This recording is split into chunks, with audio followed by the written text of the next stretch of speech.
Good morning everyone. In this video, I am going to discuss angle side angle criteria for the congruence of triangles. Now, we are going to prove theorem 7.1, that is angle side angle congruency rule. Two triangles are congruent if two angles and the included side of one triangle are equal to the two angles and the included side of other triangle, right? So we are going to prove, I'm again repeating, we are going to prove two triangles are congruent when the two angles, right, this is angle B, angle C, and the included side, the side between these two angles, included side is BC, are equal to the two angles, angle E, angle F, and the included side of another triangle. This is your side EF. Then these two triangles are congruent. So this is theorem. First we are going to write what is given. Given two triangle ABC and DEF in which angle B is equal to angle E, angle C is equal to angle F, and the included side, side BC is equal to side EF. And we need to prove triangle ABC is congruent to triangle DEF, right? We need to prove these two triangles are congruent. Now look at the proof part. There are three possible cases here. We are going to prove this theorem by using axiom 7.1, that is side angle side congruency, right? So first case, now we are given angle B is equal to angle E and also side BC is equal to side EF. So first we are going to assume that let side AB is equal to side DE. This is your first case. In second case, we'll discuss when side AB is less than side DE. In third case, when side AB is greater than side DE. We are going to prove this result for all the three cases. So the first case, when side AB is equal to side DE. So look here, now in these two triangles, you have assumed that AB is equal to DE. We have assumed this thing. Angle B is equal to angle E. This is given in the question.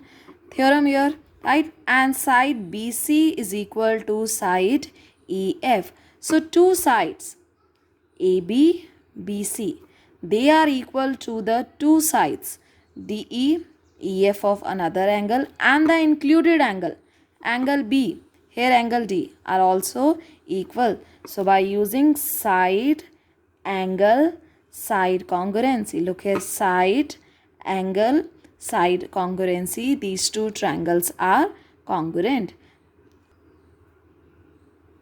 Second case, we assume that let side AB is less than side DE, or we are assuming that side DE is greater than side AB.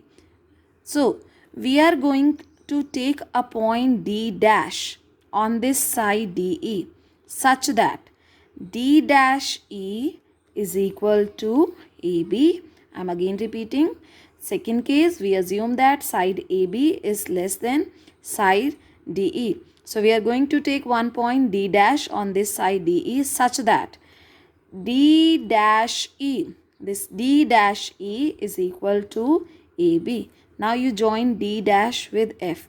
If you look here in triangle ABC and in triangle D dash EF, AB is equal to D dash E. By construction, angle B is equal to angle E, and side, this is given, side BC is also given to side EF, right? So again these two triangle ABC is congruent to triangle D dash EF by side angle side congruency. So you have shown that triangle ABC is congruent to this triangle D dash EF. Now we know that in congruence triangle, the corresponding parts are equal, right? So this angle ACB, if you look here, angle ACB, this must be equal to D dash FE, right? So I'm again repeating, angle ACB is equal to angle D dash FE by CPCT, corresponding part of congruent triangle. But it is given in the question that this angle ACB, it is given in your theorem that angle ACB is equal to DFE, right? So we written there angle ABCB is equal to DFE. This is given in your theorem, right? So using equation number 1 and 2, let this be 1 and let this to be 2. You have angle D dash FE must be equal to angle DFE, right? So you have shown that angle D dash FE is equal to angle DFE. Now this is possible only if when these two angle, when this side FD coincide with FD dash or point D dash coincide with D, right? I'm again repeating, this is possible only when FD dash, this side FD dash coincide with this side FD, or point D dash is coinciding with the point D, right? So that means AB side must be equal to DE. So AB is equal to DE. Let this be your equation number 3. So again, if you look in these two triangle, in triangle ABC and in triangle DEF, you have shown that AB is equal to DE by equation number 3. Angle B is already given equal to be angle E, and side BC is also given to side EF. These two are given. So by using side angle side congruency, triangle ABC must be congruent to triangle DEF. The third case, when side AB is greater than side DE, right? When this side AB is greater than side DE. So take a point D dash on ED produce. You take a point D dash here, you produce ED and then take a point D dash such that this D dash E is equal to AB. Like the previous case, join D dash F, right? Now like the previous case, you can write here triangle ABC is congruent to triangle DEF, or you can also write your proof here. Now if you look here in triangle ABC and in triangle D dash EF, again the proof is same like the case number 2. AB side is equal to D dash E. By your construction, angle B is given to be equal to angle E, and side BC is also given to be equal to side EF. So that means triangle ABC must be congruent with the triangle D dash EF by side angle side congruency.